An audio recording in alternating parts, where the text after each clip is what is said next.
calificados los parciales.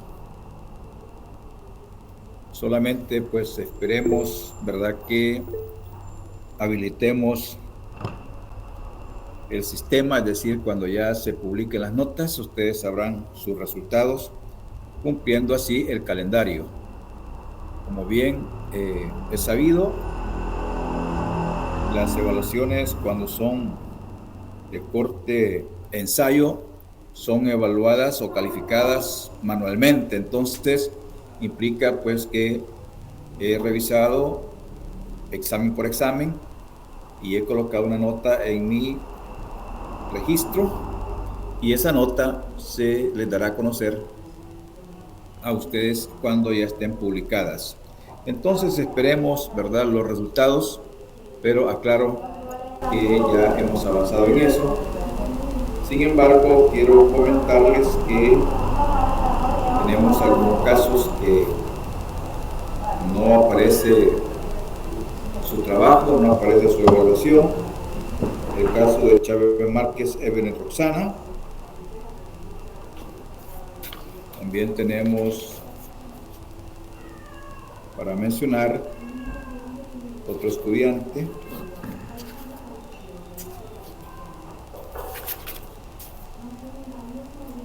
Vamos a revisar.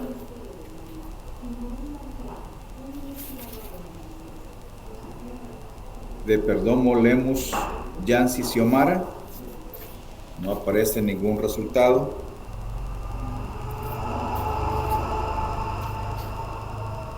Sánchez Márquez Gabriela Esmeralda.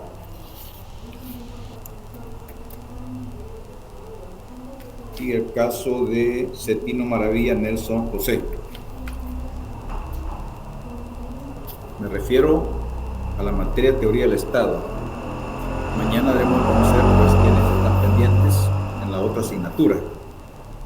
Entonces estos jóvenes, por favor, se comunican después de la clase para conocer en detalle cuál ha sido el problema, si es que lo hubiese, ¿verdad? Entonces, por favor, después de la clase, se comunican, ¿verdad?, a mi número personal o al mensajero personal también. Muy bien, entonces, repito esta jornada, dado que hemos experimentado pues este corte de clases, es necesario que refresquemos algunas cosas para luego reanudar ya en firme las clases, es decir, ya el desarrollo de los contenidos, porque estamos prácticamente, ¿verdad?, a un mes y medio de terminar el ciclo. Entonces vamos a ir avanzando poco a poco. De hecho, pues lo hemos realizado. Muy bien, vamos a repasar un poco, dado pues que es necesario recordar esta temática.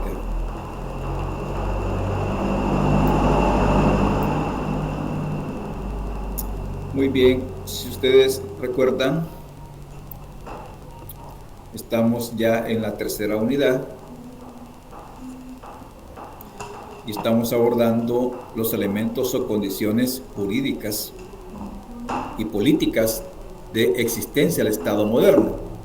Recordemos que el Estado moderno es un Estado que nace en el siglo XVIII, ya en el sentido estricto de la palabra. Sin embargo, cabe aclarar que hay antecedentes de este Estado moderno y como tal podemos mencionar los estados monárquicos, principalmente en una transición que tenemos ahí del Estado monárquico absolutista pasando al Estado monárquico parlamentario. Entonces ahí tenemos una transición y una evolución del Estado para conocer ya en términos, repito, estrictos, el Estado moderno. Entonces la transición de la monarquía absoluta a la monarquía parlamentaria, podemos observar ahí el nacimiento, ¿verdad?, de ciertos antecedentes del Estado moderno. Pero ya el Estado moderno, repito, en su sentido estricto, lo tenemos en el caso del siglo XVIII. Muy bien, entonces ese punto lo aclaro. Luego mencionamos que tenemos elementos esenciales del Estado. Estos elementos esenciales son 4. Tenemos el territorio, población, poder y derecho. Estos 4 elementos determinan la existencia del Estado.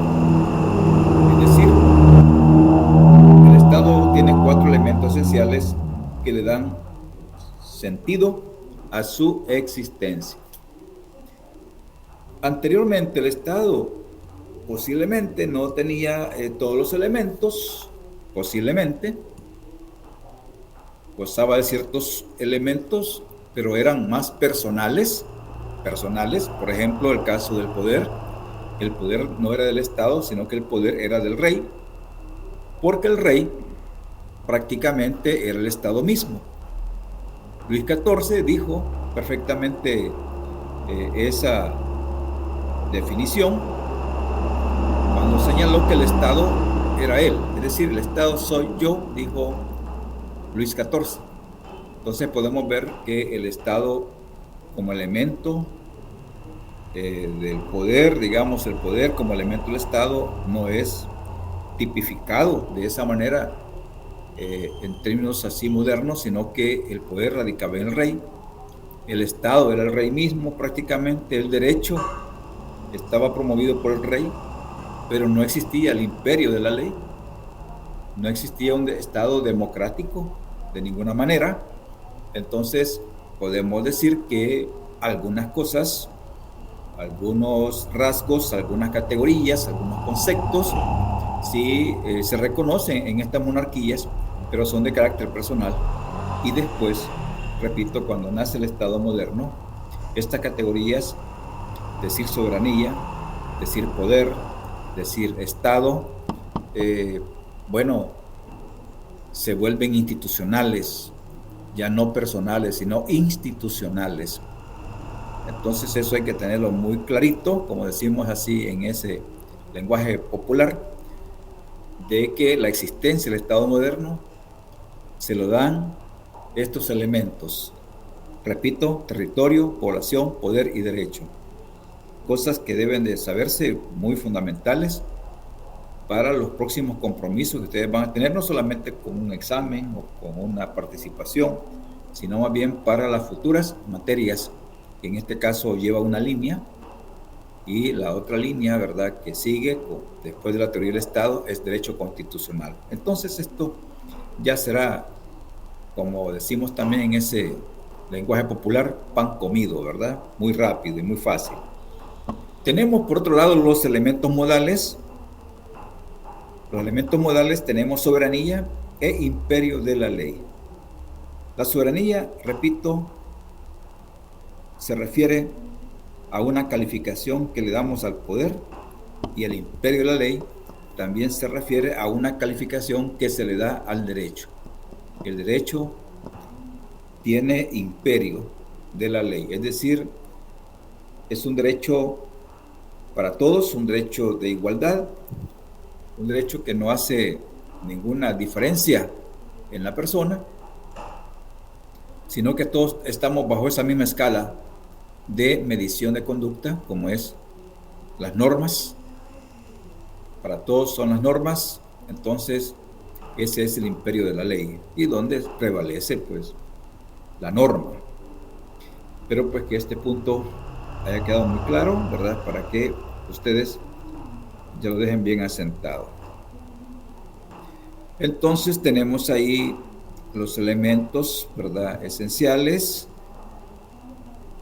que constituyen el Estado, y los elementos modales que, repito, son atributos que se le brindan a otros elementos, en este caso, repito, a los elementos esenciales.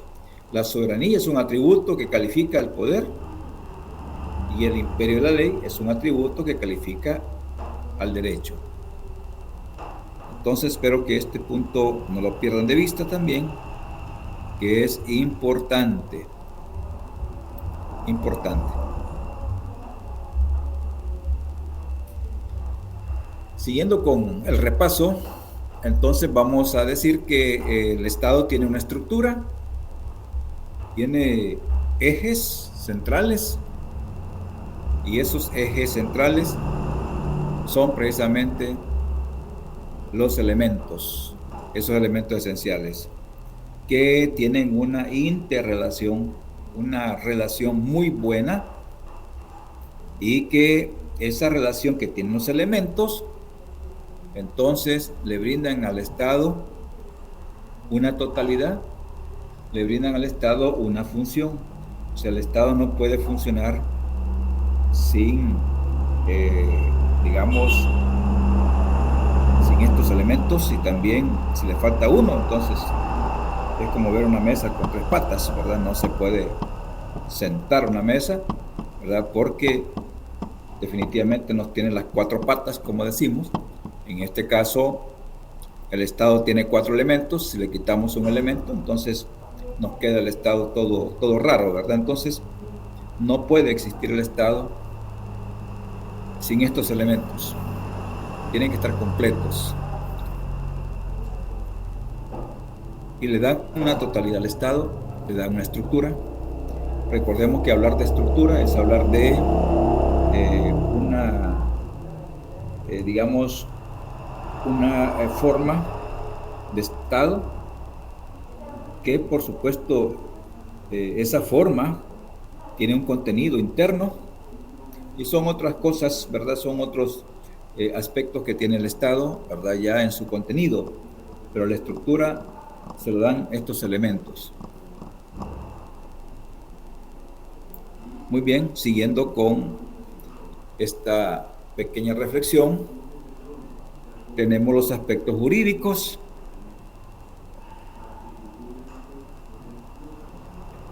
El derecho, digamos, es un elemento que podríamos pensarlo un tanto reciente para el Estado, porque algunos pensadores o autores señalaban en cierto tiempo de solamente la existencia de tres elementos del Estado: territorio, población y poder. No consideraban al derecho como un elemento, ¿verdad? Pero esto fue superado porque no se concibe, ¿verdad?, un Estado sin este elemento esencial. Recordemos que a veces la discusión de fondo que radica es que si el derecho fue primero o si fue el Estado. Entonces es una discusión que entra en los foros políticos, filosóficos, jurídicos, pero podríamos decir de manera así muy puntual que un Estado no puede existir sin el derecho. El derecho es la base del Estado, en el entendido de que el derecho define el tipo de Estado, define la forma de Estado. Entonces no podemos decir que el derecho es innecesario, ¿verdad? Esa es una calificación que se detalló impropia hace mucho tiempo, ¿verdad? Entonces el derecho sí forma parte de esos elementos esenciales, y es un elemento esencial el derecho. Ese punto pues también recordémoslo, ¿verdad? El derecho es un elemento esencial del Estado. Muy bien. Siempre siguiendo los aspectos jurídicos, tenemos una relación entre lo jurídico y lo político. Lo jurídico y lo político. ¿Qué reflexión podemos sacar de lo político y de lo jurídico? Primeramente, pensemos en que lo político no es en sí una posición partidaria. Lo político acá no se refiere a un partido. Lo político se refiere a la visión que tiene el Estado. También se refiere al funcionamiento del Estado, su estructura interna, el servicio que tienen las instituciones del Estado frente a la sociedad. En fin, lo político es ejecución, es práctica del Estado. El Estado hace práctica, el Estado tiene vida, el Estado tiene acciones. Entonces, todos esos elementos que podemos señalar como acciones, como la vida del Estado, eh, esas prácticas que el Estado realiza, el trabajo del Estado, todo eso es político, no es lo partidario. Lo partidario se asocia más a accesar al poder del Estado a través de sistemas electorales, a través de los partidos, etc. Entonces, lo jurídico, en este caso, ¿se subordina a lo político o lo político se subordina a lo jurídico? Una pregunta, por ejemplo. En este caso, vamos a decir que los dos elementos, o al menos el elemento derecho, es el que configura, oigan bien, es el que configura lo político. O sea, lo político tiene un alcance, lo político tiene un límite, lo político tiene una competencia, lo político en este caso tiene una función, pero está determinada por la parte jurídica. Por la parte jurídica. O sea, lo jurídico determina lo político en el entendido de que define competencias de las instituciones, de los órganos del Estado, sea este el ejecutivo, legislativo o judicial. Entonces están determinadas por un planteo jurídico, sus acciones están determinadas por lo jurídico. Entonces aquí tenemos pues que lo jurídico hace un encuadre de lo político. Mencionamos en la clase respectiva de que lo político no puede salirse de lo jurídico. Y comentábamos los casos que tenemos en El Salvador, históricos, donde los funcionarios, los políticos en sí, se salen de ese encuadre jurídico y creen que lo político es hacer lo que viene en gana cuando están ejerciendo sus funciones. Realmente que no es así. Lo político está coordinado por lo jurídico, le da la facultad al funcionario para que ejerza, digamos, sus labores, sus actividades, pero el funcionario no puede salirse de lo que la ley le determina en sus funciones o querer hacer lo que viene en gana. ¿Por qué? Porque entonces lo jurídico entra en conflicto con lo político y en última instancia pues habrán sanciones sobre faltas cometidas. Ya ustedes saben el historial del país en cuanto pues a funcionarios en la historia y recientes de que se salieron, ¿verdad?, del encuadre jurídico en sus acciones políticas y ahora hay problemas. Entonces, la organización política es consecuencia del orden jurídico.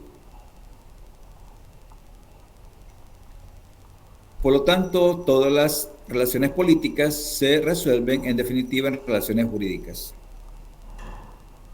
Bueno, aquí tenemos otro punto. Un punto bien importante.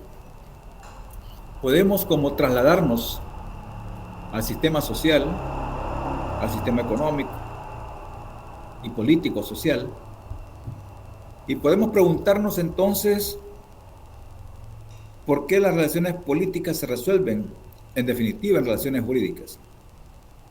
Esto es bien sencillo, Tomemos en cuenta que la sociedad o sistema social tienen múltiples problemas, se discuten esos problemas, hay conflictos, hay diálogos, hay deliberaciones, hay consensos, pero esos consensos o esos diálogos o esos acuerdos bien pensados y bien correctos no pueden quedar simplemente en una posición política o en un acuerdo de voluntades, sino que esos Esas deliberaciones políticas que se dan en la sociedad deben de enmarcarse en relaciones jurídicas.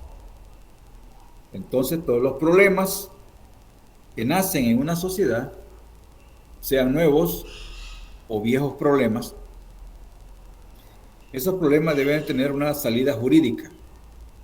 Pero la salida jurídica resuelve el problema político.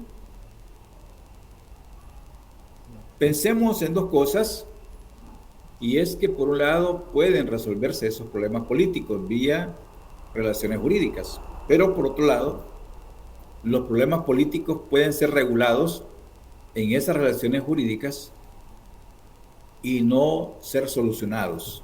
Es decir, simplemente lo jurídico lo que hace es ordenar el conflicto, que ese conflicto camine normado, ¿verdad? Camine con ciertas pautas jurídicas. Cuando son conflictos de largo alcance, entonces son regulados para tratar la manera de que las sociedades no se vayan a descontrolar en esos conflictos. Por lo tanto, vamos a comprender ese punto, ¿verdad?, sobre las relaciones jurídicas que se resuelven en las relaciones políticas.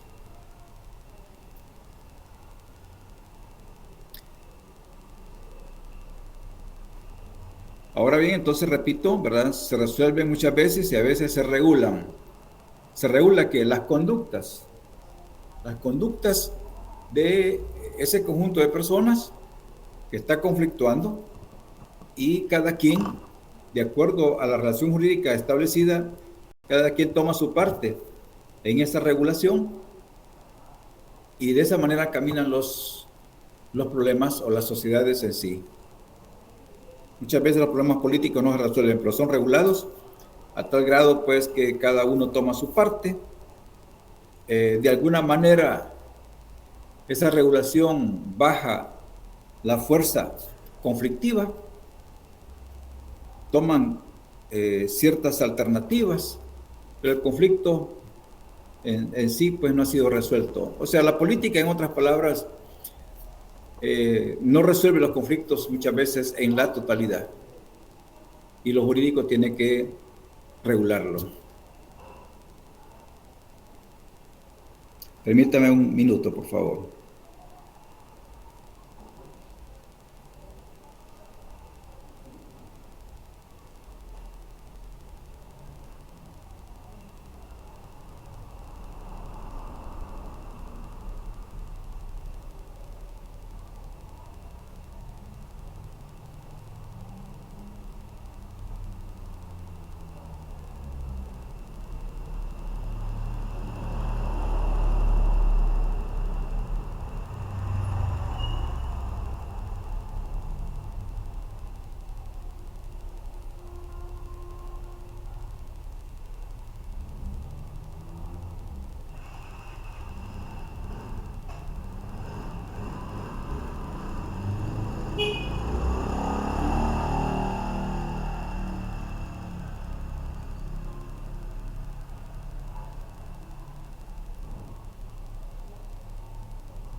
Bueno, estudiantes, ahí con las disculpas, unos minutos. Muy bien. Estoy presentando de nuevo. Este punto, por lo tanto, es bien complejo, que todas las relaciones políticas se resuelven en definitiva en relaciones jurídicas. Es bien complejo, porque la política muchas veces, repito, no lo resuelve en sí, sino que busca la regulación, y para eso está el derecho, para normar las conductas de las sociedades y que éstas, al no encontrarle solución a ciertos conflictos, entonces lo que hace el derecho es como servir de canal para que por ahí camine el conflicto, pero ya de una manera regulada, respetándose pues las fuerzas que a veces están en conflicto, y eso hace pues más factible la convivencia en una sociedad.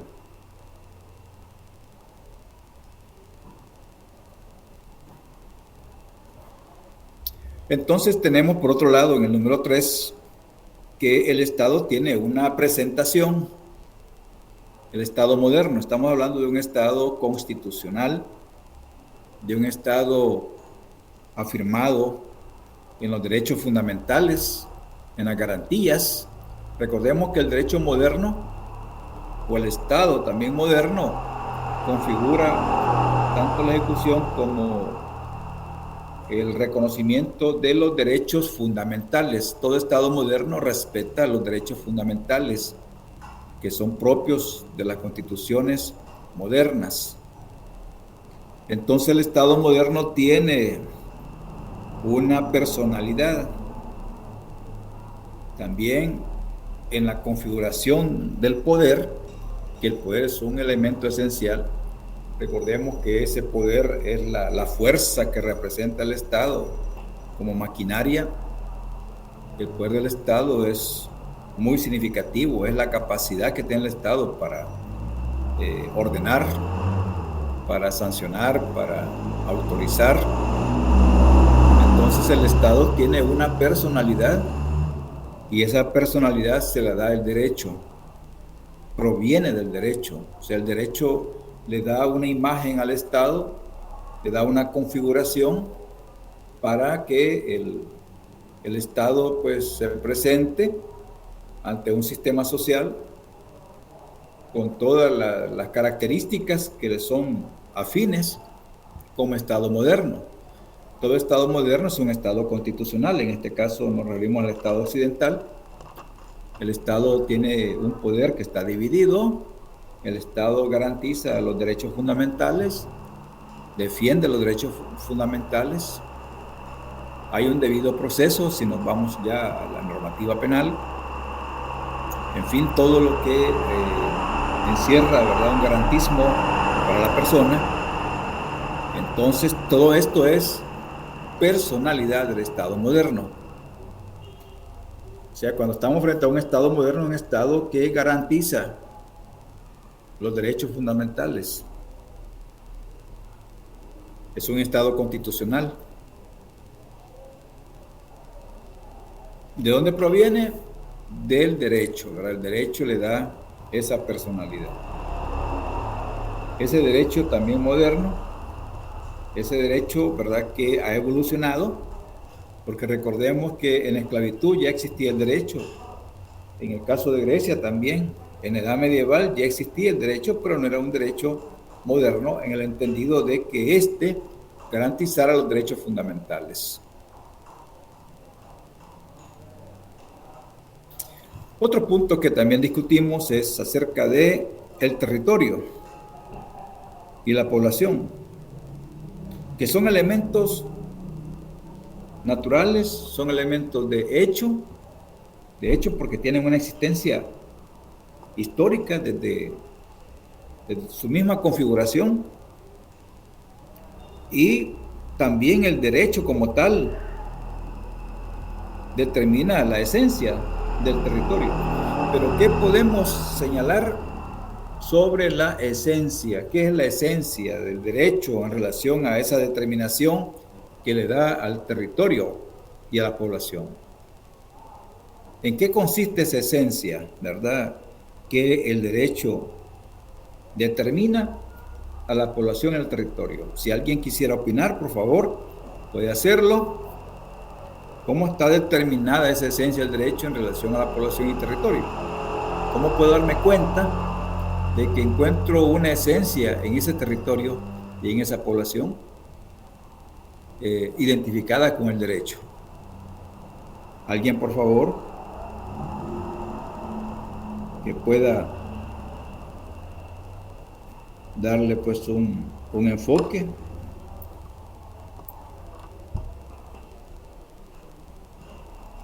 Sí, buenos días, licenciado. Buenos días, José Luis. Este, yo pienso de que en una forma muy personal el enfoque del derecho puede estar identificada con la población desde la comunidad misma, o sea, desde un pequeño pueblo, digamos, hasta una ciudad grande. Cada persona, este, me llamaba la atención los temas que hemos visto acerca de la cultura jurídica. Dice que según la clase que usted nos daba, dice que la cultura jurídica es que la gente tiene que saber del derecho, tiene que como saber las leyes y las normas. Yo pienso de que si nosotros supiéramos más de la cultura jurídica, nos identificáramos también y también cumpliéramos las normas.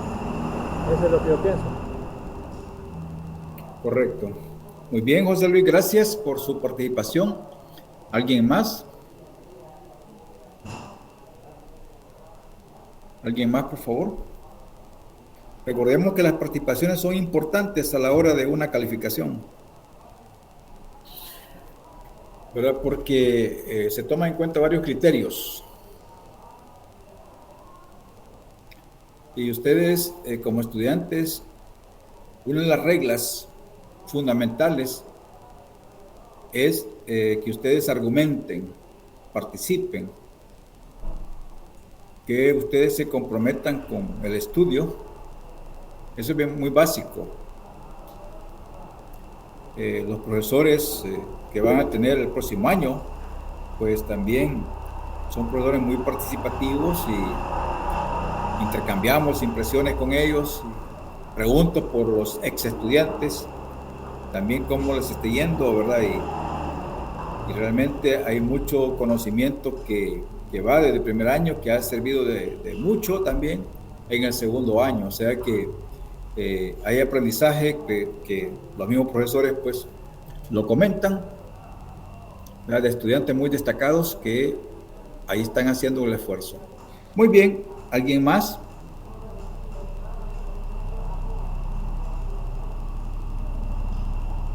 Bueno, entonces, Eh, sí, yo quería, yo la verdad no escuché la pregunta, ¿podría repetirla por favor? correcto, José, con mucho gusto. Mencionamos que el territorio y la población son elementos de hecho. Lo voy a ubicar en el contexto, Josué.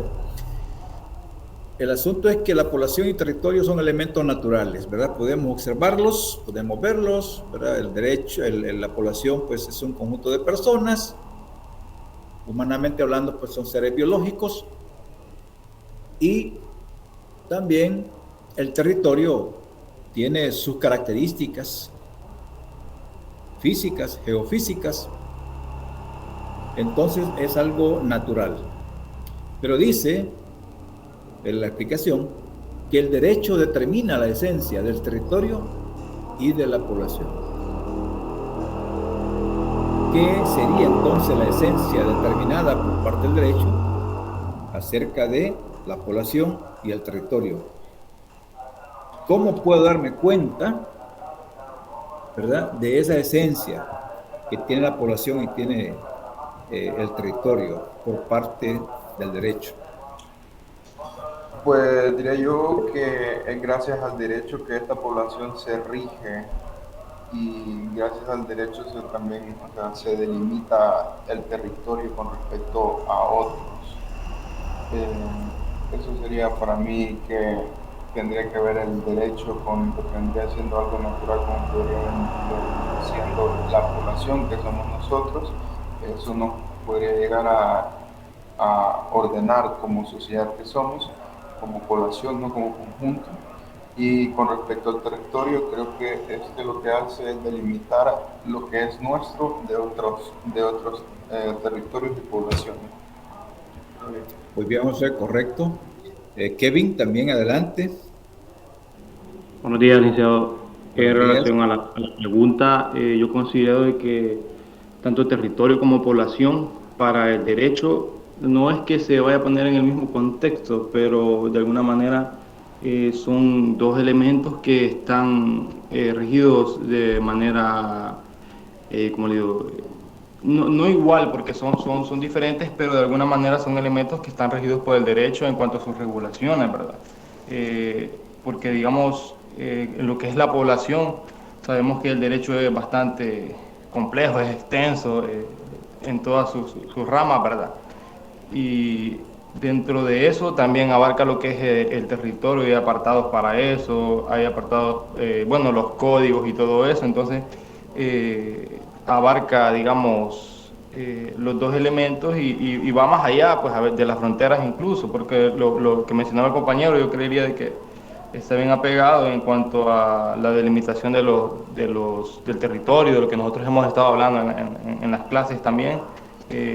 Por ejemplo, lo de la isla del Conejo, a través del derecho también se va retomando ese tema, aunque ya quedó prácticamente así quedado, pero son soluciones que se dan a través del derecho, ¿verdad? Más que todo diálogo, e incluso sé que hay como hasta derecho internacional, algo así. Entonces va regido todo en un orden, como también decía el compañero, ¿verdad? En tanto a la población como también, digamos, a lo que es el territorio. Muy bien, Kevin, gracias. Muy bien. Bueno, entonces tenemos 3 participaciones, ¿verdad? Kevin, Josué y Luis. Bueno, vamos a regresar a la reflexión entonces sobre ese punto, dado pues que está muy importante. Estoy presentando nuevamente los aspectos jurídicos. Muy bien. Aquí la discusión es acerca sobre la esencia del derecho para el territorio y la población. Con la participación de los compañeros estudiantes señalan pues aspectos básicos sobre la población y territorio, no tanto en su definición, sino cómo se determina la esencia de estos a través del derecho. Si nos vamos a la Constitución de la República, vamos a encontrar ahí una clasificación del derecho, una clasificación del territorio, y vamos a encontrar también elementos básicos de la población, principalmente cuando encontramos en los primeros artículos sobre la importancia que le da el Estado a la persona, la actividad, el fin del Estado es la persona, y la persona en sí es la síntesis de una población. Lo único que está individualizada, ¿verdad? Pero sabemos de que es un elemento, ¿verdad? Es un elemento, es una unidad de la población. La población es un conjunto, ¿verdad?, de personas, pero ahí tenemos ya determinada la esencia de la población a través del derecho, dándole que una prioridad sobre los derechos fundamentales a la persona, y que la lógica del Estado, la existencia del Estado es precisamente la persona. Ahora, cuando pasamos al territorio, sabemos de que la población se asienta, ¿verdad? Se basa en un territorio, y el territorio entonces está clasificado. La parte superficial, tenemos el subsuelo, tenemos la parte marítima, tenemos también el espacio aéreo. Todo eso está determinado esencialmente por el derecho. Ahí lo dice la Constitución, cómo está dividido el territorio, qué es lo que le pertenece al Estado, en fin, tantos elementos que se hablan del territorio. Por lo tanto, en eso consiste, como bien ustedes lo han comentado, en eso consiste la esencia de estos dos elementos, como es el territorio y la población. La esencia lo determina el derecho. ¿En qué sentido es la esencia? ¿En qué cobertura, qué importancia, qué sustentabilidad le da el derecho a esta población y al territorio respectivamente? La demarcación territorial, los conflictos, como bien lo señalaban, ¿verdad? A veces territoriales entre un país y el otro, hasta dónde llega nuestro territorio, cuáles son las fronteras, en fin, todos estos aspectos determinan la esencia del territorio, pero no es una esencia, repito, por ser territorio en sí, por ser tierra, o por ser mar, o por ser espacio aéreo. No es esencia simplemente porque tenemos 6 millones arriba, casi los 7 millones de habitantes. No es esa la esencia. La esencia es la naturaleza que le da el derecho a esta población y a este territorio en su sistema normativo. Esa es la esencia, o sea, la importancia, lo que se dice, tanto de población como del territorio. Muy bien, gracias por las participaciones de los estudiantes. Está muy bien. Y esto es un proceso argumentativo. Lo interesante es que aquellos que están participando, ¿verdad? Se motiven siempre. Los que no lo hacen, que lo hagan, porque en derecho, este es un método, ¿verdad? No importa equivocarse. La equivocación o el error me permite corregir, me permite avanzar,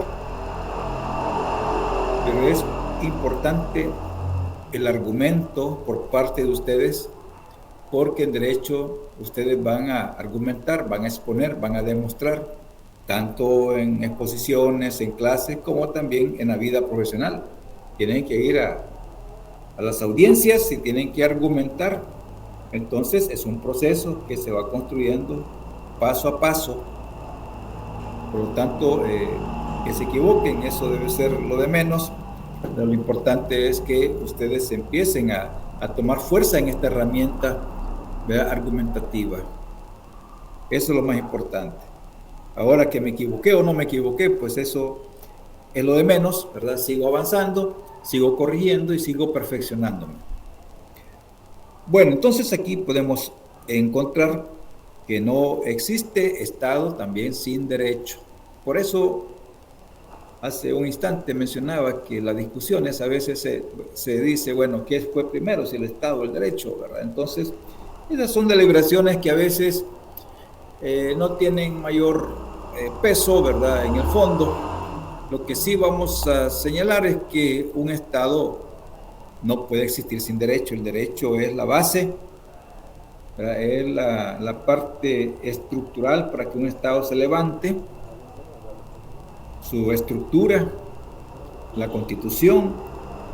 Entonces no podemos hablar de un Estado sin derecho. Podemos hablar de Estado sin derecho en otras cosas, menos de un Estado políticamente hablando, menos de un Estado como organización política. Yo puedo ver el estado de un mueble, su estado, puedo ver el estado de qué, del agua, ¿verdad?, gaseoso o líquido o sólido, y necesito el derecho ahí, no lo necesito, en el entendido pues para su configuración de estado. Alguien puede estar descansando, tiene un estado de descanso, pero nada tiene que ver el derecho. Pero en el caso del Estado como organización política, sí no puede existir, ¿verdad?, sin el derecho.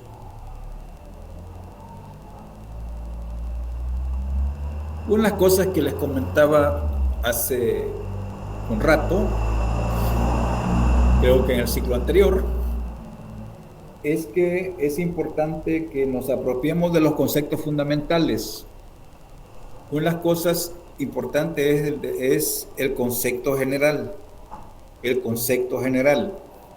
Y ahí los detalles es la de no terminar muchas veces cuántas cosas se pueden decir de un concepto general.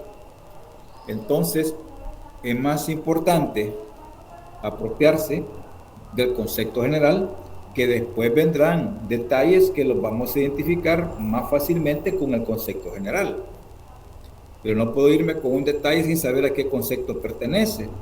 Entonces, por eso, repito, una de las cosas básicas para aprender es que ustedes se apropien de un concepto general, cualquiera que sea que se esté trabajando en cualquier clase.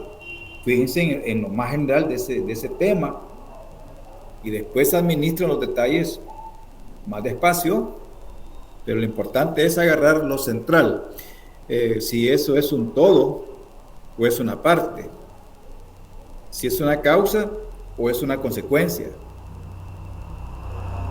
si es una característica, como decimos en filosofía, de la cosa, si es un efecto.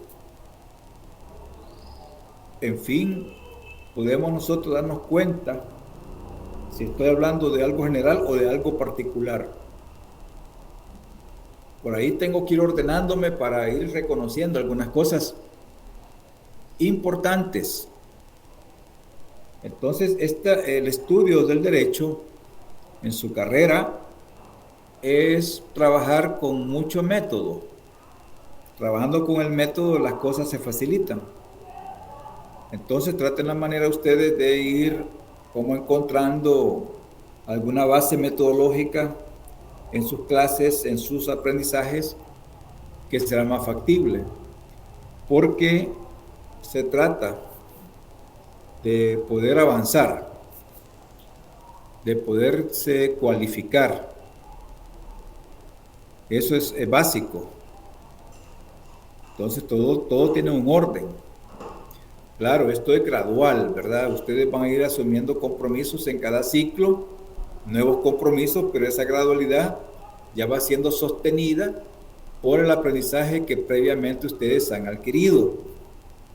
Pero si van arrastrando problemas de aprendizaje de ciclo en ciclo, entonces la carga se va a hacer más pesada y eso implicaría muchas veces algunos fracasos en asignaturas. No es como caminar resolviendo en cada ciclo las dificultades, superando las deficiencias. Entonces, por eso estoy manejando estos aspectos que me dedico a veces a hacer ciertos paréntesis para que ustedes también tiendan a ser más inducidos, más orientados, cómo apropiarse del conocimiento. Todo es gradual, o sea, no se les va a dar todo de una a la vez, sino que se va caminando en la medida que se avanza. Entonces, una cosa que debemos nosotros ir registrando, así a nivel personal, cada uno de ustedes debe de hacerlo, son los alcances de aprendizaje. O sea, ¿qué he aprendido, por ejemplo, en filosofía? ¿Qué he aprendido en derecho? ¿Qué he aprendido en ciencias políticas? En sociología, en economía, en proyección social. O sea, ¿qué es lo que va aprendiendo y cómo se va cualificando? O sea, las cosas así hay que irlas midiendo, ¿verdad? Porque eso sí es más productivo. Entonces hay que tomar muy en serio esto, porque ya ustedes están por salir de un primer año y se van a meter en un segundo año, ¿verdad? Donde van a haber algunos cambios, ¿verdad? Por supuesto, de enseñanza, pero sobre la base del primer año. O sea, todo es gradual y todo se va fundamentando sobre el conocimiento. Entonces vamos a dedicarnos en algún momento a hablar un poco más adelante de las normas, principalmente cómo estudiarlas, ¿verdad? Me interesa enseñarles cómo estudiar las normas, no tanto qué es la norma en sí, qué es este artículo, qué es el otro artículo, no. Me interesa cómo usted puede estudiar un artículo, ¿verdad? Desde la metodología. Y eso es aplicable para cualquier tipo de estudio inclusive. Entonces acá tenemos otros elementos, los aspectos constitutivos, diversos criterios.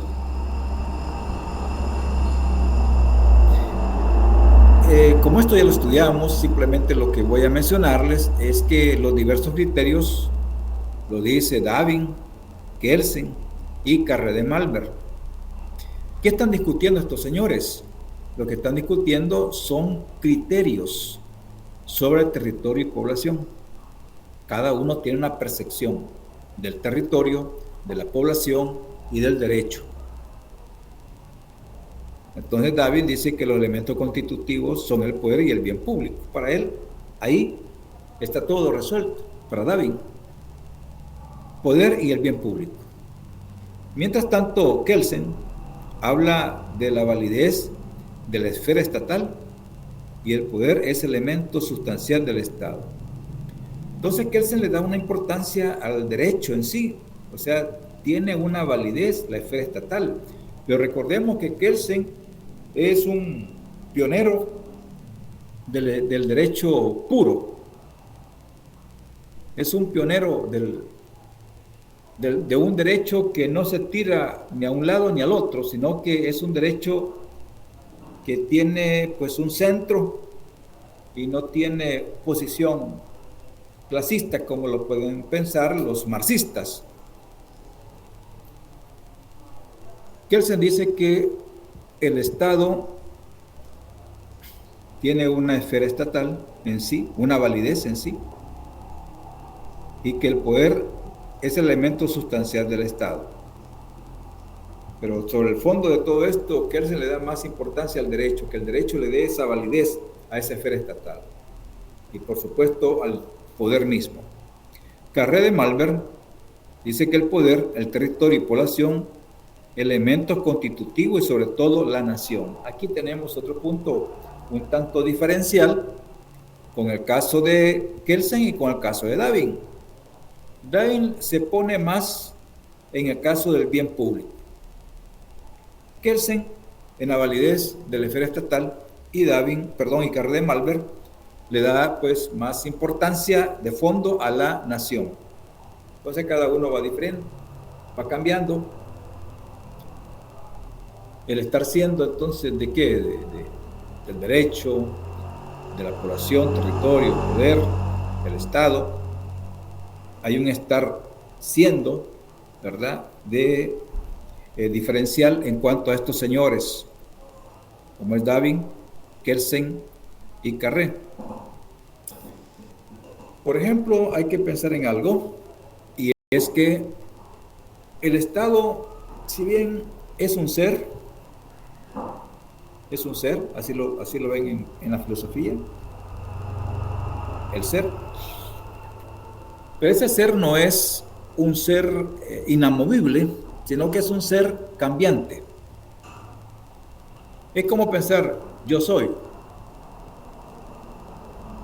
pero no es el yo soy lo correcto, sino estoy siendo. O sea, el estar siendo es que no soy el mismo de ayer. Hoy soy otro y mañana seré otro. O sea, estoy realizándome. Estoy siendo, no soy, ¿verdad? Porque cada día evolucionamos y esa debería ser la lógica en todos los campos, ¿verdad? El campo social, el campo político, el campo económico, el campo personal. Estoy siendo, me estoy renovando, estoy evolucionando. Lo que mencionaba Luis, el caso de la cultura jurídica. Tenemos que aprender de una cultura jurídica, conocer las normas, conocer derechos, conocer deberes, normas de comportamiento, normas de relación. Entonces estoy empapándome, estoy evolucionando en educación jurídica, en educación política, en educación normativa, etcétera. Entonces el Estado como tal es un ser cambiante, un ser que va evolucionando. ¿Y quiénes le dan esa característica evolutiva al derecho? Bueno, los actores sociales de cada espacio y de cada tiempo, pero también los pensadores, ¿verdad? Esos señores que están ahí pensando el Estado, como el caso de David, el caso de Kelsen, Carré de Malvern, que están señalando elementos, ¿verdad?, variados del Estado y tienen criterios diversos. ¿Es válido eso? Sí, es válido porque cada quien interpreta, así como se interpreta el derecho, ¿verdad? Por un conjunto de abogados acerca de una norma, pueden coincidir, pueden tomar alguna variación, algunas diferencias. Cada quien tiene agudeza, una agudeza jurídica, y eso es bueno fundamentarlo. La agudeza jurídica es aquella percepción bien nítida que tiene un jurista sobre un problema. Inmediatamente ubica la norma. En esta norma podemos identificar esta conducta, o podemos adecuarla o configurar, digamos, esta norma con este fenómeno. Es tener agudeza, es tener creatividad. Entonces el Estado viene caminando también en esa percepción evolutiva, tanto en el pensamiento como en la realidad, y es así como nacen los diversos criterios. En este caso señalamos a Davin, Kelsen y Carre de Malvar. Por ahí pues nos tiramos con Kelsen, ¿verdad?, que señala sobre la validez y vigencia del ordenamiento estatal. Principalmente Kelsen acá, como lo señalamos, identifica elementos relacionados con el contenido de los mismos que forman el orden estatal, el ámbito de validez o vigencia espacial, no solo latitud y longitud, sino en altura y profundidad. Aquí pues hace alusión al Estado, ¿verdad? El Estado tiene competencia tanto en el espacio como también en la profundidad, en altura, en la latitud, en la longitud. O sea, todo es referido a esa capacidad que tiene el Estado dentro de su validez y vigencia. Entonces el Estado, como recordemos que Kelsen le da una importancia a la esfera de la validez estatal, entonces él dice que hay que identificar el tiempo, la persona inclusive. El orden estatal requiere para su vigencia un espacio. ¿Dónde? ¿Cuál? En este caso, el territorio. Un tiempo. ¿Cuándo? Es un término. ¿Cuándo? Bueno, las leyes tienen un inicio y tienen una etapa también terminal, dependiendo de la necesidad de transformación. Entonces ahí tenemos el tiempo y la conducta humana. ¿Quiénes van a obedecer? ¿Quiénes van a cumplir? ¿Quiénes van a ser beneficiarios del derecho? Ahí tenemos a la población. Entonces todo esto, ¿qué implica? Todo esto son esferas de validez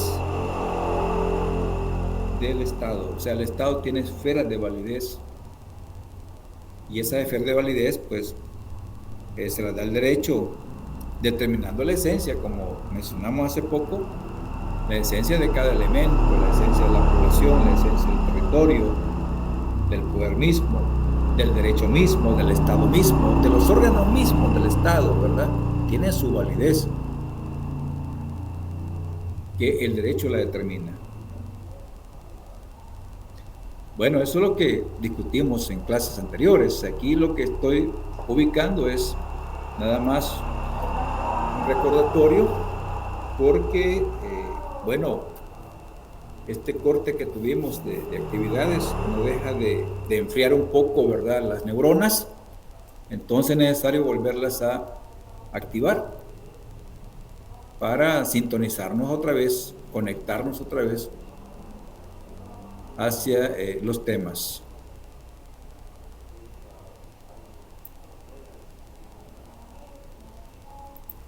Bueno, vamos a ver otro punto. Siempre así a la rápida, porque ya son cosas que ya vimos. No obstante, lo que interesa es también tener presente que es necesario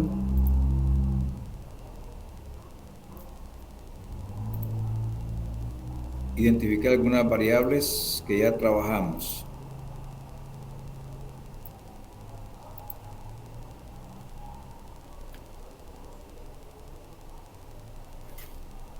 Aquí estamos viendo por separado, y ya lo trabajamos inclusive porque hemos avanzado bastante en la unidad.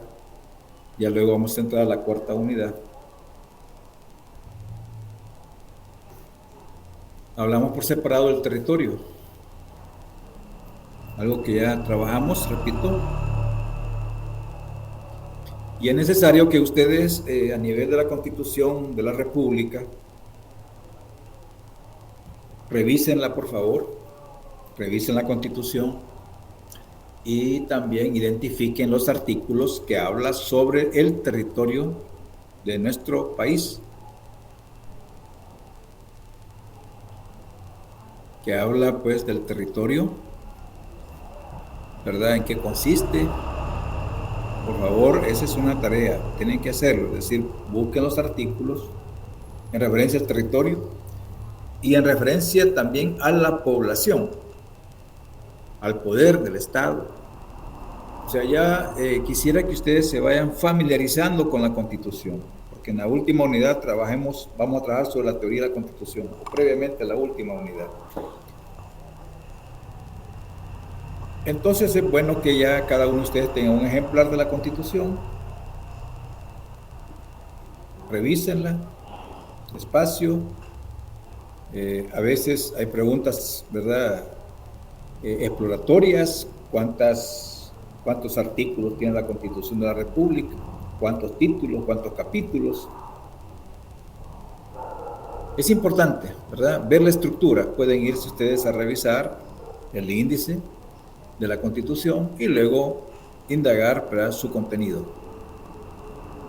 Vayan haciéndolo despacio, trabajándolo despacio. Esta parte la hablamos, el territorio es el espacio o porción geográfica en la que se realiza la actividad estatal. Comprende el suelo con todos sus accidentes estructurales, el subsuelo y el espacio aéreo.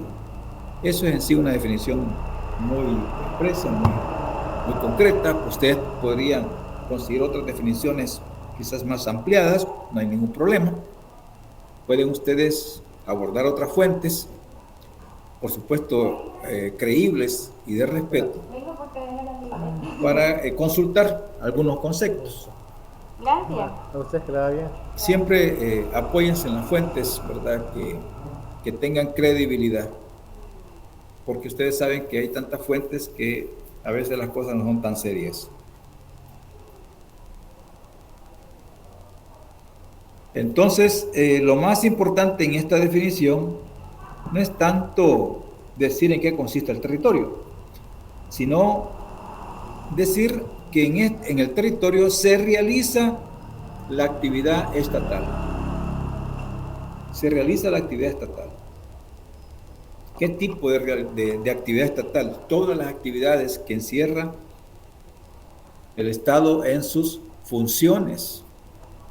El órgano ejecutivo, legislativo y judicial. Cada uno de ellos tiene actividades propias de cada órgano, de todas las instituciones del Estado. Entonces, ¿dónde se despliegan esas actividades?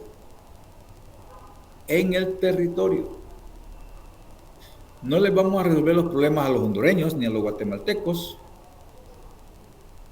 ¿de acuerdo? Porque el territorio lo tenemos ya definido.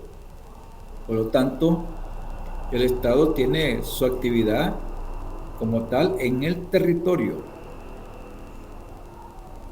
Claro, habrán lazos, ¿verdad?, de hermandad entre los países, entre las naciones, pero eso es otra cosa.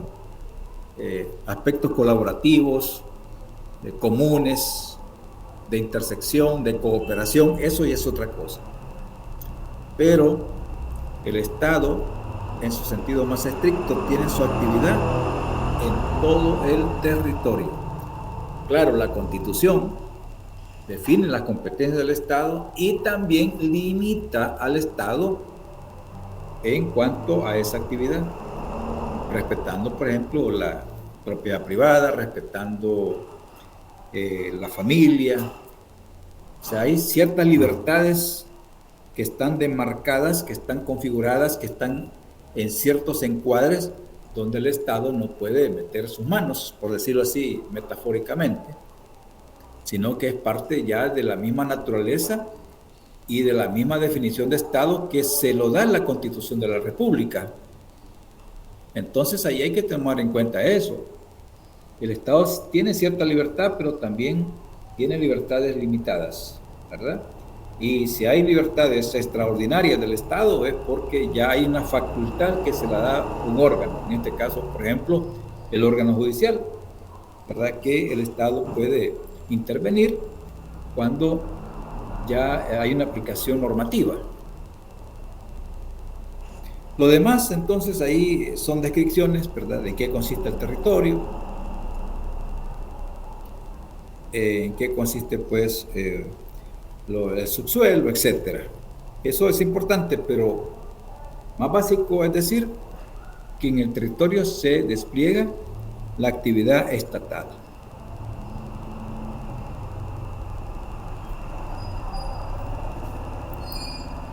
Siempre hay que tomar nota de los conceptos básicos. Los conceptos básicos.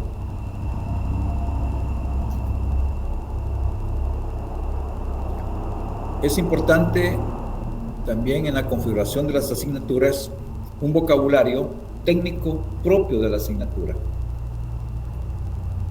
Es decir, ¿para qué sirve esto? En la redacción de respuestas,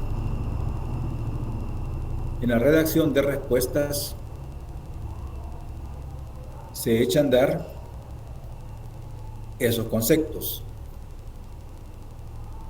Si el profesor se fija en una respuesta, si el estudiante está manejando algunos conceptos básicos, entonces eso ya es parte de la técnica del estudiante. Cuando en la redacción de una respuesta, en atención a la pregunta X, se mencionan conceptos básicos de esa pregunta en cuanto a su respuesta. ¿Por qué? Porque entonces está manejando ya cierta teoría, está manejando el tecnicismo. Pero si usted hace un abordaje, una respuesta que no menciona para nada ni un concepto pertinente acerca de la pregunta, podrá decir muchas cosas, pero no manejó aspectos básicos, conceptuales, definiciones, indicadores, categorías, que son propios, ¿verdad?, de esa pregunta. No es que va a llenar solo el concepto, no. Se trata que en la redacción, oigan bien por favor, en la redacción de una pregunta, o ya más particularmente en la respuesta, en esa redacción de la respuesta se van encadenando ciertos conceptos que son importantísimos en esa respuesta. Pero usted solamente manejó una serie de palabras y no sistematizó su respuesta con el uso técnico, categorial, conceptual, definiciones, etcétera, entonces no está diciendo mucho. Eso es también en el derecho. Repito, en el derecho usted debe de argumentar, pero también a la par de esa argumentación debe estar sostenida el artículo donde usted está dando ese aporte.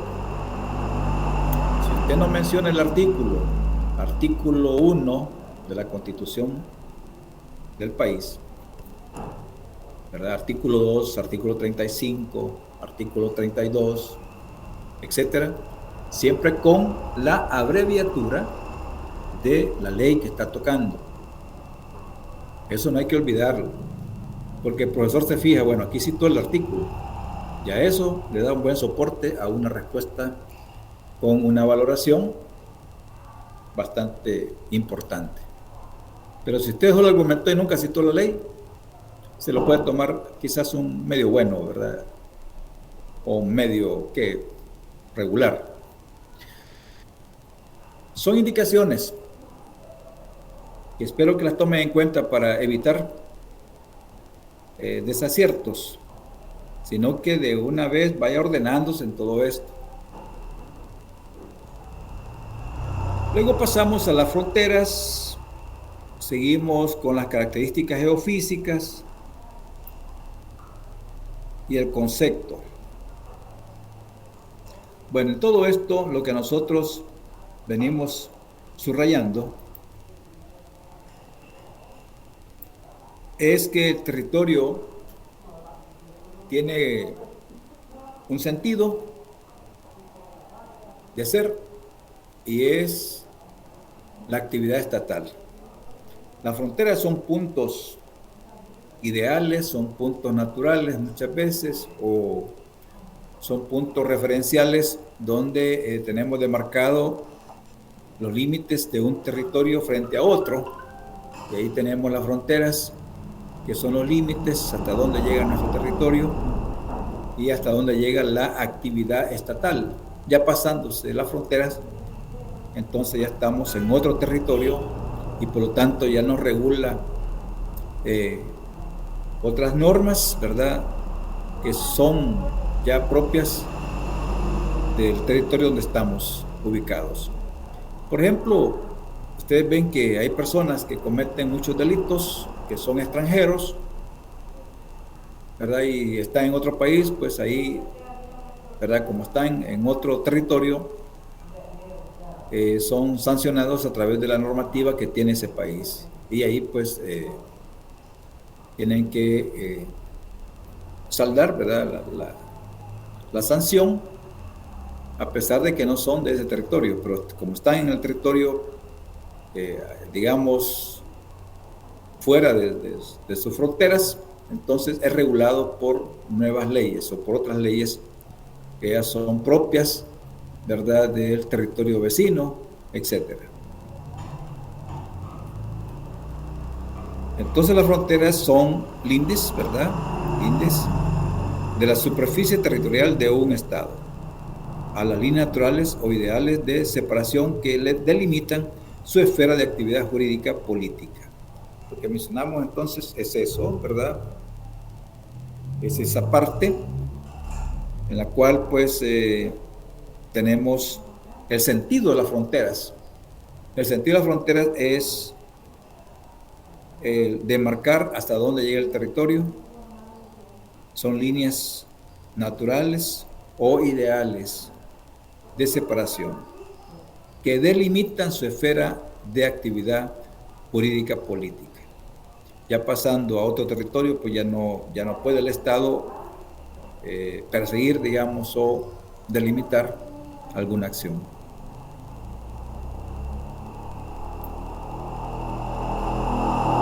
Luego pasamos a las características geofísicas. Tenemos también el concepto que aquí lo estamos sintetizando de nuevo, que es el espacio en que se realiza la actividad estatal, comprende el suelo, el subsuelo y el espacio aéreo. Esto pues es como una síntesis que tomé bien rescatarla de nuevo. Luego las determinantes geográficas.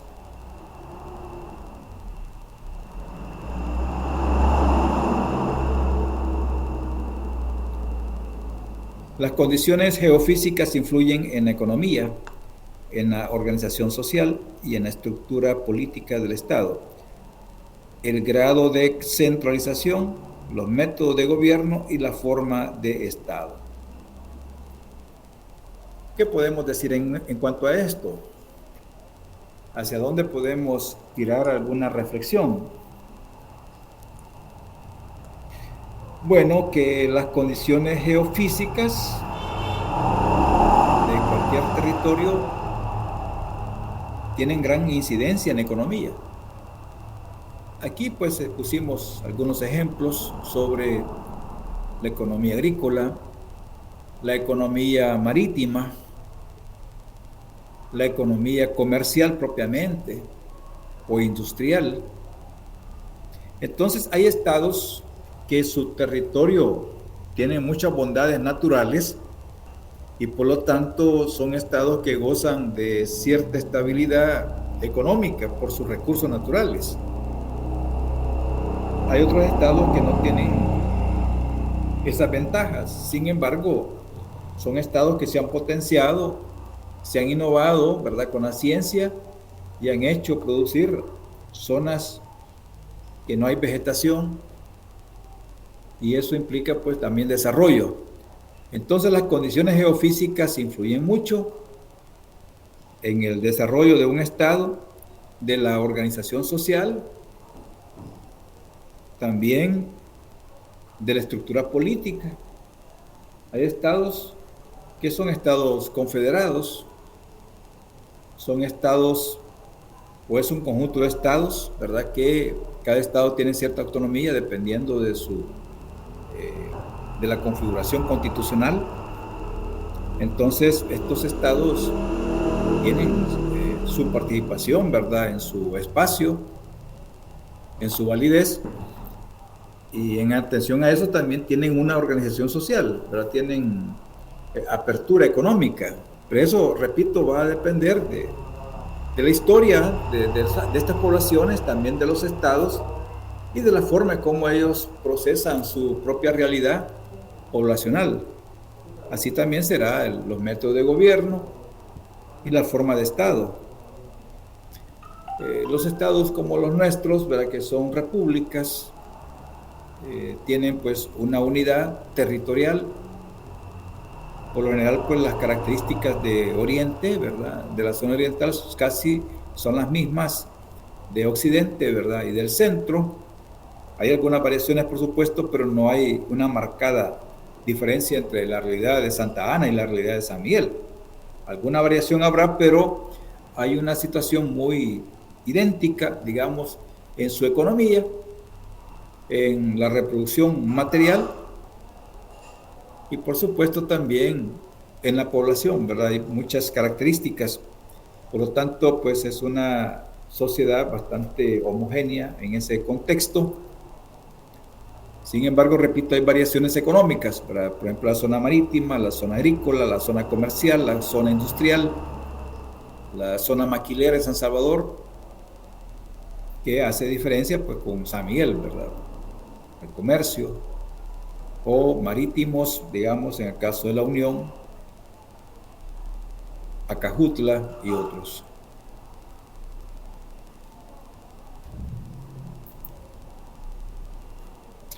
Hablamos de la geografía política y de la geopolítica. Estos son términos especiales de la geografía que también versan sobre estudios del territorio. La geografía política, rama de la geografía general, fundada por von Bülow. Su campo es la geografía, no la política. Mientras tanto, tenemos la geopolítica creada por Kehen. Considera el Estado un organismo geográfico, determinado por factores geofísicos. Su campo es la política, no la geografía. Bueno, aquí en este caso lo político está asociado a una rama, ¿verdad?, de la geografía que se llama la geopolítica, y la geografía política pues es una rama de la geografía que su campo es la geografía. Geografía política en el entendido de tomar en cuenta las demarcaciones que puede tener un espacio, que puede tener un territorio, mientras que lo geopolítico estamos hablando ya de esquemas de agenda de gobiernos, principalmente de las potencias mundiales, que puedan tener intereses, ¿verdad?, geopolíticos en ciertas zonas geográficas. Por ejemplo, en el caso de Centroamérica les exponía cierta referencia de que antes de los años 50 Centroamérica no tenía mayor importancia geopolítica para los Estados Unidos. Después del triunfo de la Revolución Cubana en 1959, sí fue de importancia Centroamérica, geopolíticamente hablando. ¿Por qué razón? Porque había una capacidad internacionalista del socialismo. El socialismo buscaba nuevos socios, nuevos miembros para su bloque, la Unión, ¿verdad?, de Repúblicas Socialistas en el contexto de Europa, pero buscaba también en América y en otros continentes que se sumaran al sistema socialista. Entonces, Eso se le llama internacionalismo del socialismo, que fue lo que se promovió mucho en ese tiempo, en los años 59, con la Revolución Cubana. Ahí tenemos luchas internas en Guatemala, El Salvador, Nicaragua, Honduras, movimientos insurreccionales. Entonces, todos estos movimientos insurreccionales le dieron una nueva visión a los Estados Unidos en su agenda de política exterior, y geopolíticamente hablando, pues fue de interés Centroamérica, para evitar que Centroamérica pues tuviera un sistema diferente al capitalismo, evitar eso. Por lo tanto, pues fue asistida Centroamérica políticamente hablando,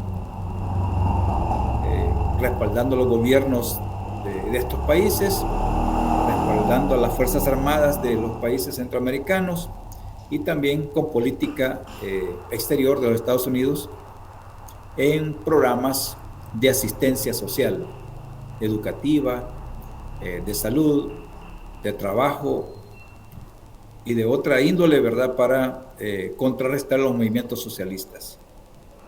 Entonces, geopolíticamente hablando, significa intereses en una agenda exterior, en este caso de un país, potencia, para garantizar sus derechos, mejor dicho, sus intereses en la zona.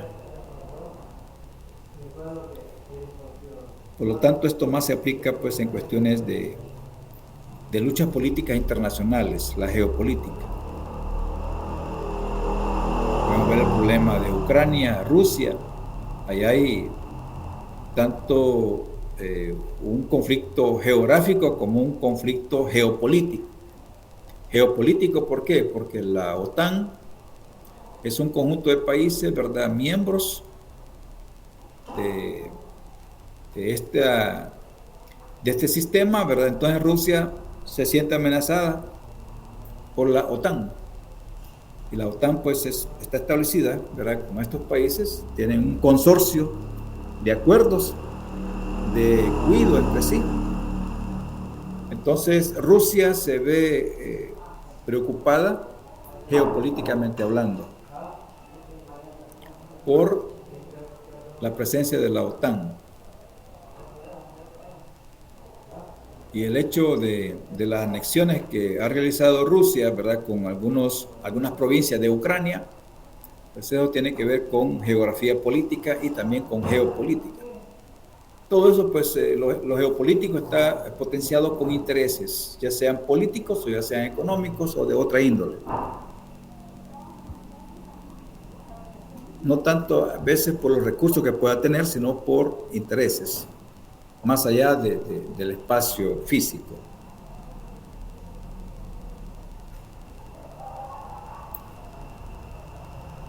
También hicimos alusión a los comportamientos políticos. Ahí mencionamos el caso de Montesquieu sobre la teoría de los climas.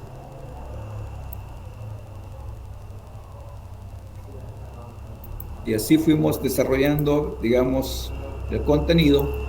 En el fondo, la teoría de los climas, Montesquieu y otros señalan que esto incidía en las decisiones políticas de los pueblos, el clima.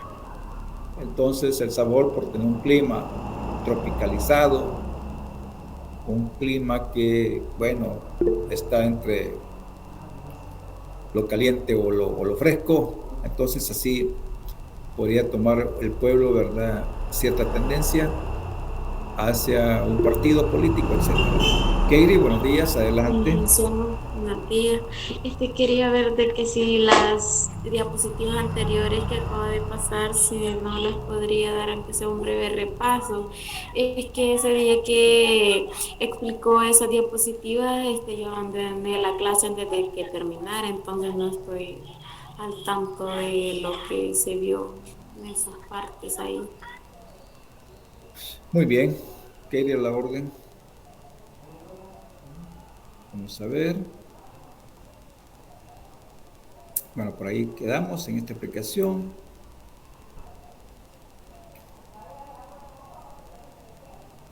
Bueno, esto lo explicamos. Las características geofísicas condicionan La vida estatal.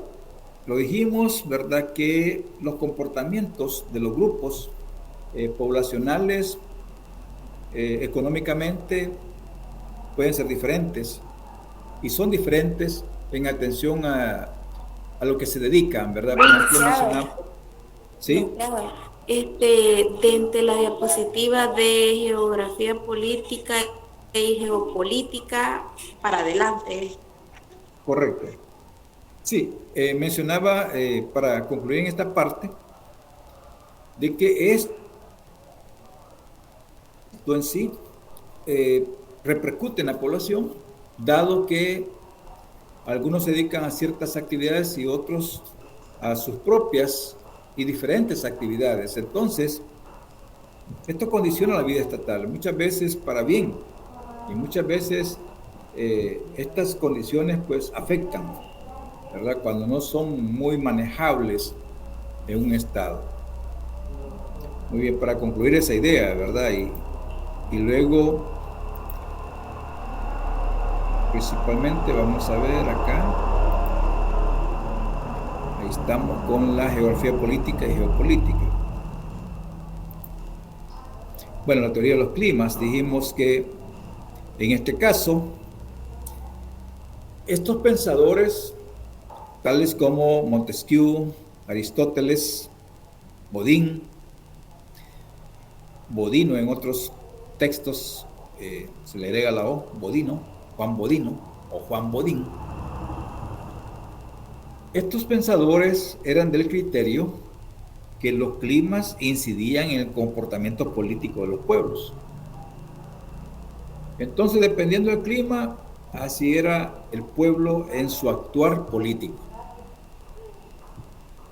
No hay una tendencia o una claridad sobre estos comportamientos políticos, pero si el pueblo era participativo o el pueblo era pasivo, ¿verdad? Eso dependía del clima. Pero habría que revisar ya en la teoría más en profundidad en qué sentido pues el clima incidía, ¿verdad?, en las decisiones poblacionales políticamente hablando. Por ejemplo, si en El Salvador existiera un alto abstencionismo de votantes, Montesquieu le daría la razón al clima, ¿verdad?, que el clima incide pues en el abstencionismo, o que el clima incide en la participación popular, ¿verdad? Y si lo vemos dentro de las funciones políticas de, digamos, de los que están al frente de un gobierno, pues también, ¿verdad?, sería a partir de los climas. O sea, si tenemos gobiernos muy participativos, gobiernos que están trabajando mucho o gobiernos que no hacen nada, entonces eso se debe a los climas. Así eran estos pensadores alrededor pues de que existía esa tendencia. Pero aquí en el fondo también habría que reflexionar por qué lo pensaron así. Esto siempre tiene que ver con la gran influencia que ejercieron las ciencias naturales, la astronomía, ¿verdad? Cuando se aborda pues la tendencia, ¿verdad?, de los fenómenos naturales. Entonces todo esto los investigadores entonces van buscándole ciertas explicaciones a los comportamientos humanos a través de aspectos naturales. En este caso, el caso de los astros, el caso de los movimientos de agua, etcétera. Así lo ven los teóricos en ese momento. De hecho, pues se justifica esto por la razón de que eso es la más fuerte, es lo más fuerte en ese contexto, es lo más fuerte. Es decir, es como pensar en este momento lo más fuerte para nosotros en las comunicaciones, en el traslado de mensajería, bueno, ustedes las redes sociales, eso es lo más fuerte. Y por lo tanto, todo lo que hagamos o no hagamos, ¿verdad?, se justifica a través de lo que observamos. a través de lo que tenemos. Entonces, más adelante, ¿verdad?, futuras generaciones podrán cuestionarnos, podrán decir que tenía sentido esto o que no tenía sentido, pero eso es en atención a un futuro. Pero cada obra, cada teoría se escribe de acuerdo a su tiempo y de acuerdo a su espacio. Y desde ese ángulo justificamos toda teoría, porque se escribe de acuerdo a su contexto. Equivocados o no equivocados, escribieron en su contexto. Entonces esa es la parte que habría que rescatar, ¿verdad?, sobre la importancia de la teoría de los climas. Se escribieron de acuerdo, pues, a una gran influencia de las ciencias naturales y de otras ciencias, ¿verdad?, que fueron muy influyentes en el pensamiento sociológico, político y jurídico. Así de sencillo.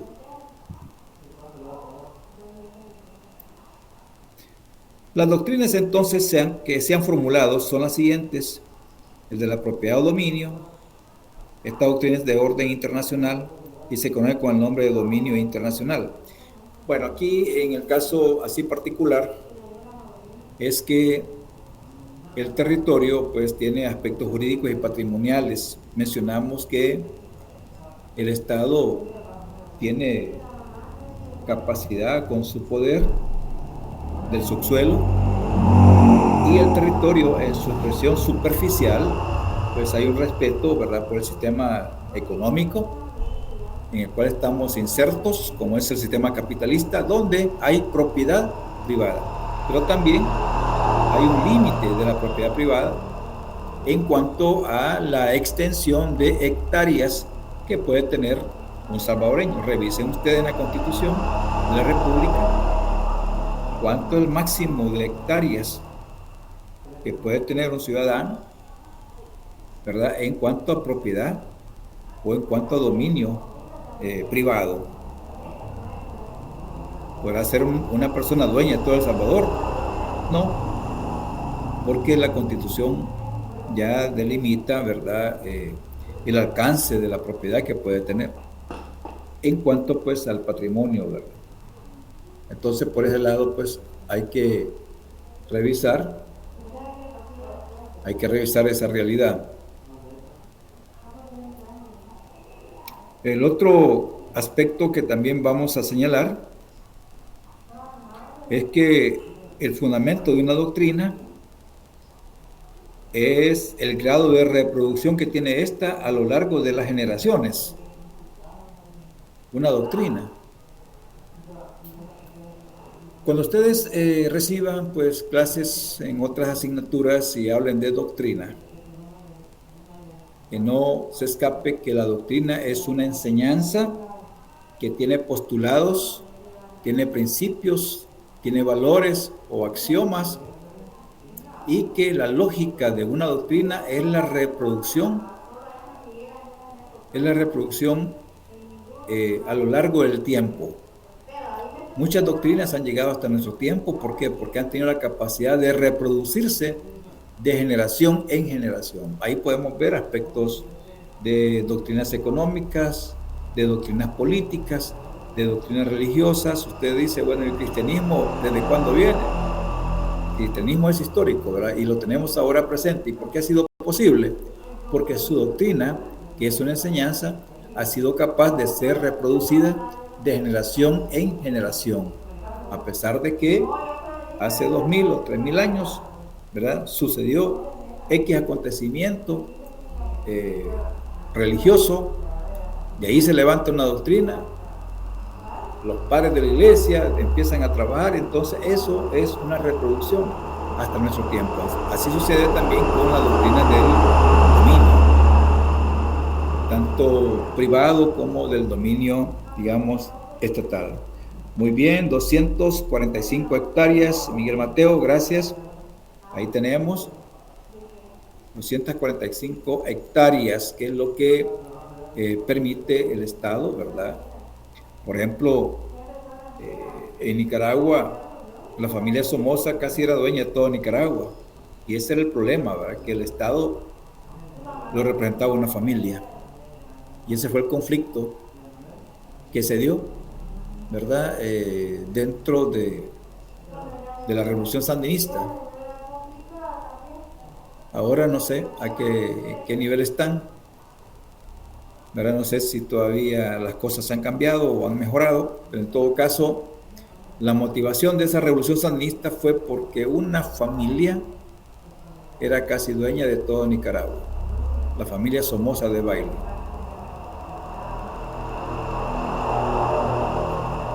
Entonces el Estado tiene patrimonio, pero también la población, y también hay patrimonio internacional, o dominio, mejor dicho, dominio internacional, que es el caso cuando el Estado pues tiene competencia a través del derecho internacional. El Estado tiene una ruta también, ¿verdad?, de reconocimiento de dominio internacional, ¿verdad?, cuando le asiste el derecho frente a otros estados.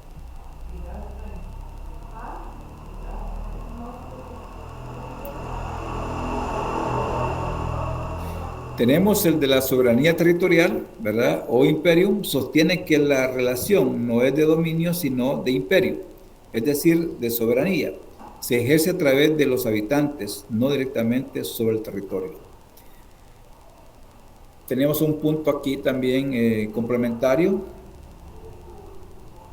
y es que la soberanía, si bien también está expresada en el territorio soberano, ahí es donde se despliega, repito, la actividad estatal, pero también la población tiene calidad soberana. El pueblo es soberano. Y la soberanía del pueblo es una soberanía en la cual es titular y se expresa en el ejercicio, ¿verdad?, del sufragio. El pueblo, como cuerpo electoral, ejerce su soberanía a través de su voluntad de quién puede ocupar un cargo en el gobierno, ¿verdad?, o en el Estado mismo, a través de la expresión popular como es el voto. Entonces hay que tomar nota que en el caso de la soberanía territorial hay ciertos puntos que, si bien es de reconocer el territorio soberano, y quien defiende el territorio es la Fuerza Armada. La Fuerza Armada es la llamada a defender la soberanía territorial. Pero acá se aclara que no solamente el territorio como soberano, sino que también la población, ¿verdad? La población tiene carácter soberano en el entendido de que ésta ejerce su voluntad popular a través del sufragio.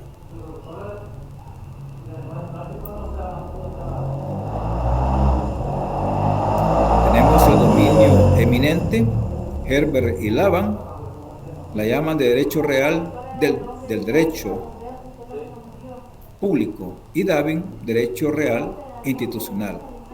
Está consagrado, bueno, aquí se menciona, ¿verdad?, dentro de los códigos históricos,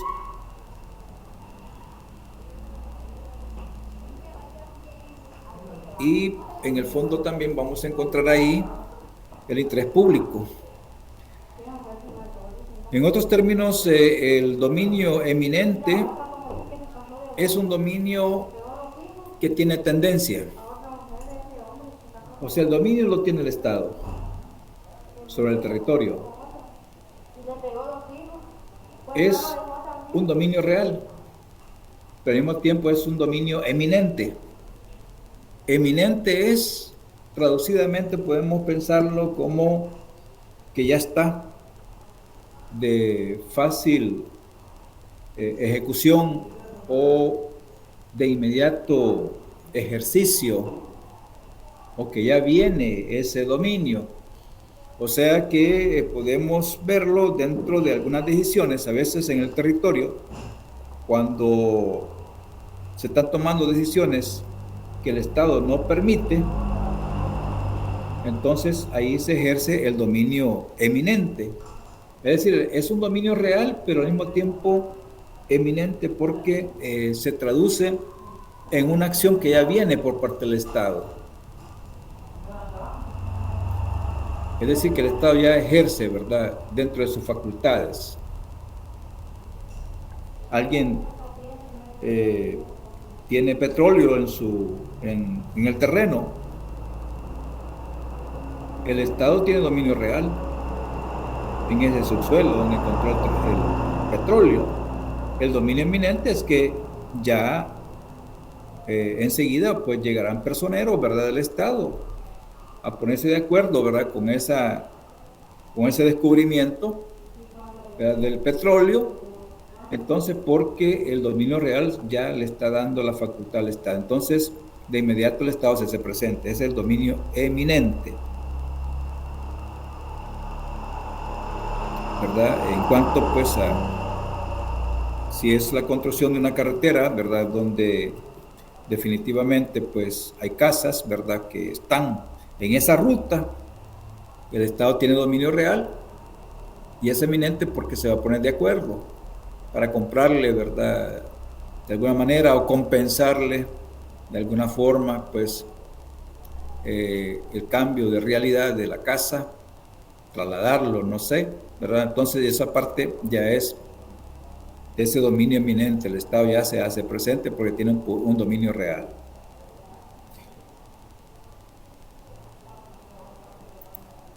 Y por último, el ámbito de validez del orden jurídico, se ven que prescinde de toda consideración geofísica, estima el territorio como ámbito de validez espacial del orden jurídico. Entonces acá lo que tenemos es que el orden jurídico tiene, digamos, un peso muy importante que se lo da, ¿verdad?, al Estado en su validez espacial. O sea, el Estado tiene una validez espacial que está determinado por el orden jurídico. El Estado puede pasearse por todo el territorio, ¿verdad?, porque lo faculta el orden jurídico. Y cuando se pasea el Estado por todo el territorio, está desplegando su actividad estatal, sus acciones, sus políticas sociales, sus políticas públicas. Cualquier misión de una institución, el Estado está facultado porque tiene luz verde, como decimos, ¿verdad?, por parte del orden jurídico. Claro, en un Estado constitucional, en un Estado de derecho, en un Estado moderno, todo es con límites. Todo es con límites. Muy bien, Keire, espero que haya aclarado esos puntos. Entonces, jóvenes estudiantes, nos veremos en la próxima clase, el día de mañana. Repito, los estudiantes que mencioné que no tienen nota, por favor se comunican por favor en la materia de teoría del Estado. Brian L. Nilsson. Adelante, Quería saber Brian. si podía hacerme el favor de repetir los nombres, que se me ha ido la señal, entonces no sé de qué está hablando. De los nombres de los estudiantes que no tienen nota en teoría del Estado. Ok, gracias, licenciado. Sí. Quienes no tienen nota, mencionaba, ¿verdad? Vamos a ver. Tenemos a Chávez Márquez Evelyn Roxana. El caso de Perdomo Lemus Yancy Xiomara.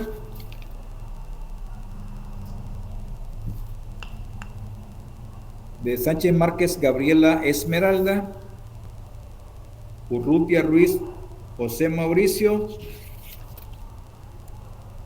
Y Cetino Maravilla Nelson José.